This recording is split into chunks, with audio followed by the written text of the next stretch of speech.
Olá pessoal, mais uma vez gravando vídeo aqui no canal e nós estamos indo para a oitava parte do Sermão do Santíssimo Sacramento do Padre Antônio Vieira. Mas antes de fazer a leitura e algum comentário, eu gostaria de pedir, se inscrevam no canal, ative as notificações. Na descrição desse vídeo eu deixo o link para os meus cursos sobre técnicas de leitura, Platão, especificamente o diálogo Fedro e Dostoiévski. Então, se você tem interesse em adquirir conhecimento nessa área, se você também puder adquirir os cursos, você também estará nos ajudando aqui no canal. Bom, então, essa oitava parte é a penúltima do Sermão do Santíssimo Sacramento e vai falar acerca do político. E é o seguinte, ultimamente, argumento político e do mesmo caso que deu ocasião a esta solenidade, infere não estar a pessoa soberana de Cristo naquela hóstia. Os príncipes de nenhuma coisa são nem devem ser mais zelosos que de sua autoridade.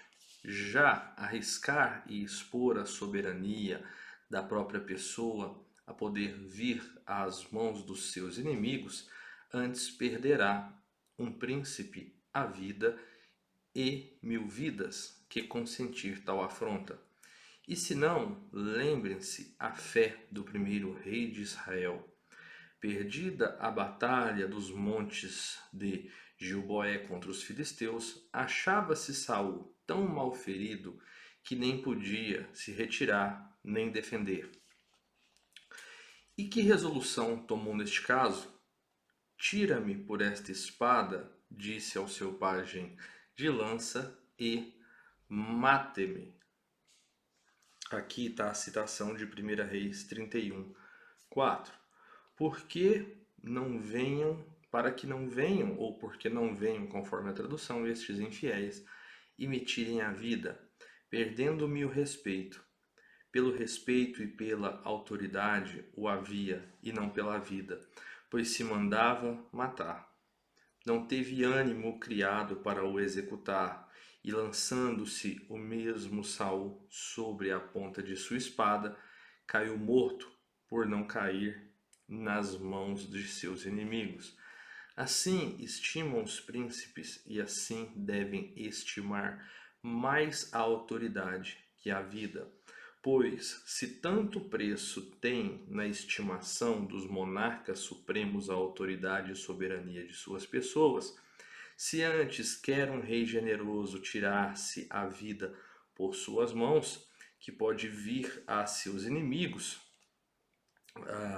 como é possível, nem crível, que o príncipe da glória, Cristo, que o rei dos homens e dos anjos, que o monarca universal do céu e da terra deixasse tão mal guardada sua autoridade e tão pouco defendida seu respeito, como é força que o esteja, cercado só de uns acidentes de pão?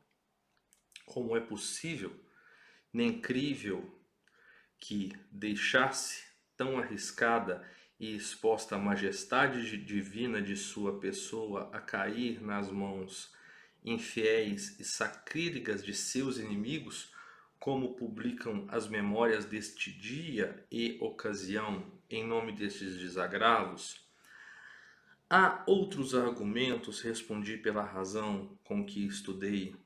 A este respondo com o que vejo. Onde se conquistam venerações, não se perde autoridade. Estes são os ditames de Deus. Esta foi sempre sua razão de estado. Permitiu que o que choramos para conseguir o que vemos. Que maior exaltação de fé, que maior confusão da heresia, que maior honra de Cristo? Tanto rende a Deus uma ofensa quando é a cristandade a que se sente e a nobreza a que se desagrava. As majestades e altezas do mundo, os grandes, os títulos, os prelados, as religiões, todos prostrados por terras, todos servindo de joelhos, todos confessando-se por escravos humildes e adorando como Supremo Senhor aquela soberana majestade sempre venerável e sempre veneranda, mas muito mais quando ofendida. Veja agora o político se perde Deus. Veja agora o político se perde Deus autoridade ou se conquista honra e glória quando permite uma indecência. Dizia este mesmo Senhor que sempre é o mesmo e que sempre se parece consigo. Eu, quando for levado da terra, todos atrairei a mim. João 12, 32. Quando eu for levado da terra em uma cruz, hei de trazer tudo a mim. A afronta da cruz foi a maior que padeceu, nem podia padecer Cristo às mãos da infidelidade e temeridade humana. Mas as consequências dessa mesma afronta, diz o Senhor, que haviam de ser as maiores glórias, trazendo tudo assim. Assim mostrou e vai ainda mostrando o cumprimento desta profecia pelo discurso dos tempos na fé universal do mundo, quase todo já trazido ao conhecimento, obediência e veneração de Cristo.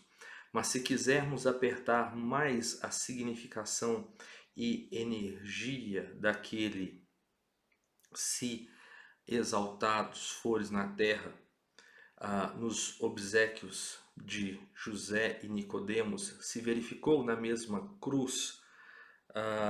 Marcos 15, 33, chegou José de Arimateia, senador honrado, que também esperava o reino de Deus, e ousadamente foi a Pilatos e pediu o corpo de Jesus. Nicodemos, como notou São João, era príncipe dos judeus, e como Cristo, desde a sua cruz, havia de trazer a si a nobreza e os príncipes, por isso diz que havia de trazer a si tudo, porque os príncipes e a nobreza é o tudo dos reinos. Escolheu Cristo aos nobres e senhores para que o tirassem do afrontoso suplício e fizessem as honras a seu corpo, porque honrar o corpo de Cristo afrontado é ação que anda avinculada à nobreza. E quando assim trouxe a si a nobreza, diz o que havia de trazer a si: omnia e não omnes, tudo e não todos, porque os nobres não são todos, mas são tudo. Bem se cumpriu esta promessa então, mas muito melhor cumprida, e vemos agora. Tudo que há em Portugal, aqui o tem Cristo a seus pés. Quem fez este dia tão solene e esta igreja tão célebre, senão uma injúria de Cristo? Quando o soldado infiel deu a lançada a Cristo, saíram do lado ferido todos os sacramentos. E disse judiciosamente Tertuliano, aí tem uma citação em latim: ut de injuria lateris e just tota formaretur ecclesia, que de uma injúria do corpo de Cristo se formou toda a igreja. O que Tertuliano disse da Igreja Universal, podemos nós dizer desta material, que se fundou esta nova igreja de uma injúria do corpo de Cristo, mas são muito de reparar os termos de Tertuliano, que da injúria do corpo de Cristo não diz que se formaram só os fundamentos, senão toda a igreja. Tota formaretur ecclesia. Vemos levantados os fundamentos desta nova igreja, muito nobres, muito suntuosos, muito magníficos e muito conforme os ânimos generosos de seus ilustres fundadores.